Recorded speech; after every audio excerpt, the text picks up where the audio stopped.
ൾക്ക് കൂടെ ആ അഭിഷേകം നഷ്ടപ്പെട്ടു പോകും എന്നുള്ളതാണ്. അതിൻ്റെ പ്രകൃതിയാലുള്ള ആ ഒരു അഭിഷേകം നഷ്ടപ്പെട്ടു പോകും. പിന്നീട് അവർ പ്രാർത്ഥിച്ചൊക്കെ കടന്നു വന്നാൽ അത് ശക്തിപ്പെട്ടു വരുമെങ്കിൽ പോലും ആ ഒരു സ്വാഭാവികമായ ആ ഒരു ഒഴുക്ക് ഇല്ലാതെ ആകുമെന്നുള്ളതാണ്. ആകയാൽ നമുക്ക് മിശ്ര വിവാഹങ്ങളെ, അത് പെർമിസിബിളായിട്ടുള്ള ആ ഒരു ചിന്താഗതിയെ നമുക്ക് പൂർണ്ണമായും എടുത്തു മാറ്റാം.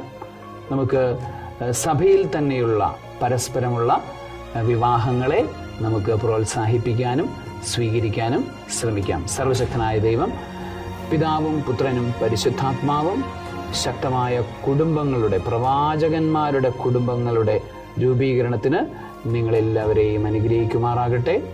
ആമേൻ.